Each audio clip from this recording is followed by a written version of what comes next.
Hey, what's up guys? This is DurianP Productions. A fantastic HP Envy x360 15 flagship model has arrived to us. This is the flagship OLED version with 4K OLED display. Really amazing specs on paper. It has Intel i7 processor, 1TB storage with 16GB of RAM. The box is very easy to open with all the accessories loosely laid inside. The charger is a small 90-watt charger. However, it's not a USB-C type. The good side is the laptop USB port still can be charged through Type-C. There is another pen included. Take note that some models may not have the pen. Once you pick it up, you'll feel the laptop is very substantial. Although being pretty heavy, the metal frame does not feel that much solid.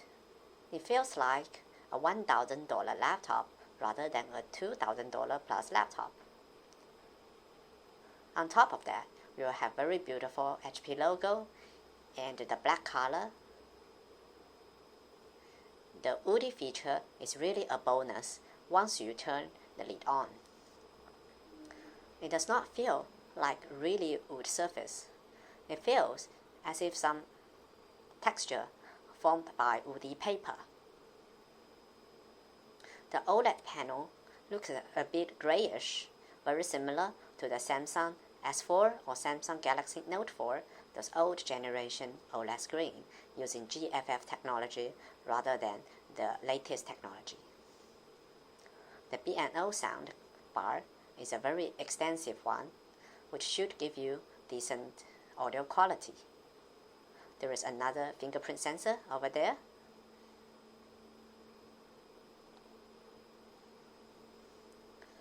As for the connectivity, on the one side, there is one power, one Type-A USB, and a power button, a 3.5mm headphone jack, and an SD card reader. On the other side, there is a camera on-off switch, a USB Type-C port, also for charging, a Type-A, and another HDMI port.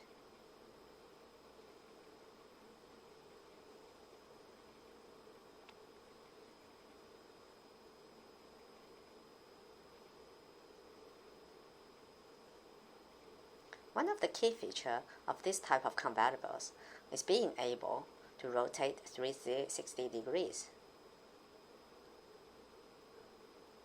HP has a pretty bad habit that its hinge is not as sturdy as Lenovo.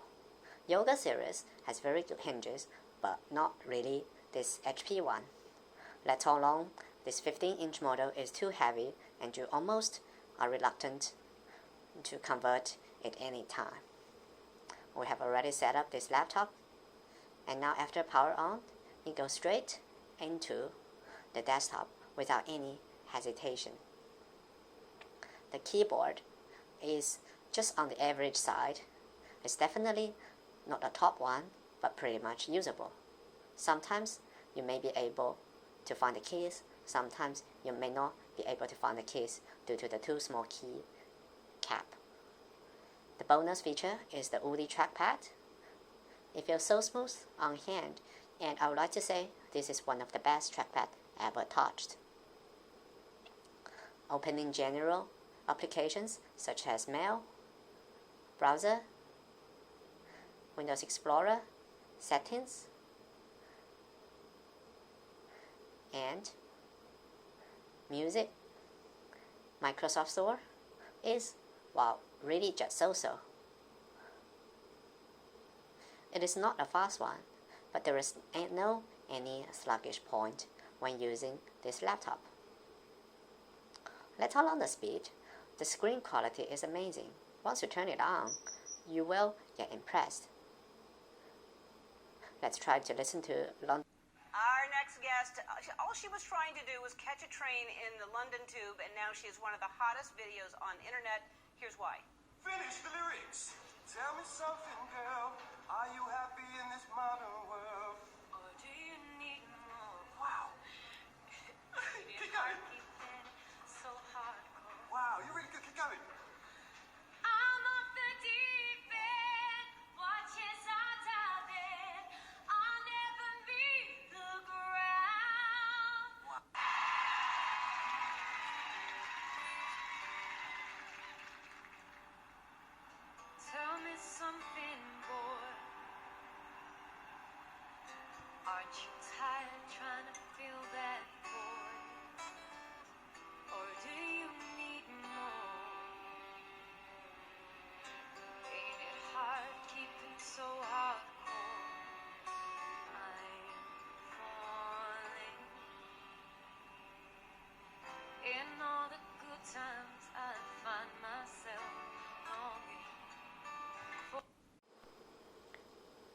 This type of laptop, premium laptop, is basically premium in screen quality, in craftsmanship, as well as in the sound quality.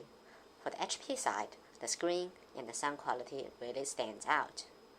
It's definitely top notch, and it's not pathetic comparing even to a $4,000, $3,000 MacBook Pro, considering this one is just 1.5K United States dollars or around 2K Australian dollars. Spec-wise, everything is just top notch. They have an Intel i7-1. The battery is 55 watt hours. Strangely, you cannot see the discharge rate. It has 2 RAM stick on top, dual channel DDR4 by Ramaxo. Speed is 2666. If you need to replace, you can put 2 32GB on top to have a maximum 62GB of RAM on top.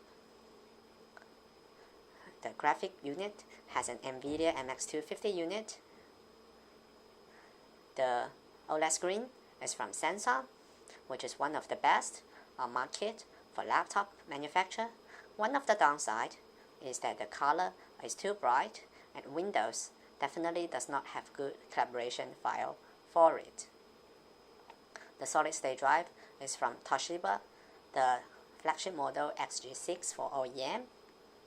Everything will be just as fantastic as Samsung or West Digital Black Drive. The Wi-Fi card is just a pathetic Wi-Fi 5. If you're using mesh network at home, supposedly you'll need a Wi-Fi 6 card. This laptop definitely has a poor benchmark, while most people will not really care about. The RAM latency is very high in average Intel models, around 90 nanoseconds, which makes the laptop significantly slower.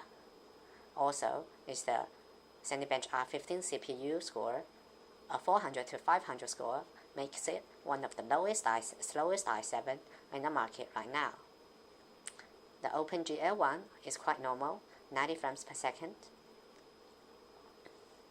The solid state drive is a fast one, giving you very high score, even in 10 gigabytes run. The Blackmagic Raw speed test indicate that it can be used to edit some videos, while the scores is not comparable to models using the same chipset. Certain slowdown during editing will be expected. Please kindly take note. Let us try to put some stress test on the central processing unit, the i7 processor. In idle situation, it is around 60 Celsius degree. When we start the test, the frequency is around 3.5 GHz and the temperature rise to 70 or so. Just within 1 or 2 seconds, it drops to 2.1 GHz and the power package limited to 15 watts. After 10 minutes stability test, the central processing unit is limited to just 1.6 GHz, which is definitely a very slow unit. Now, the very bad side is that even being a slow unit, the fan is pretty loud at the background. The 10 watt central processing unit is definitely insufficient to any type of video editing. Although kind of expected that GPU performance will not be good, let's anyway put it on top. The GPU on top, the GPU frequency is now around 1.2 to 1.4 GHz. Let us see the frequency 5 minutes later. The GPU is on the other side pretty okay, though the fan is still a bit noisy. You can see from the curve of the frequency that there is no any significant GPU frequency drop along. Now if we add the CPU into the stress test, things get changed. The CPU frequency is just 1 GHz or slightly more. And the usage rate is also very low. The GPU clock also dropped about 20 to 30% to 900 MHz. After 5 minutes additional, the GPU stabilized at 900 MHz and the CPU frequency is almost 0. This is the first time we are able to monitor a 0-point-something GHz on an Intel CPU, which shows that this HP model has very bad performance output. It is definitely not a laptop for any type of serious photo editing, video editing, or any heavy productivity work. It is mostly meant for those office users using Word, Excel, email, or web browsing. Thank you very much. Please don't forget to press the like button and like our YouTube channel. Thank you.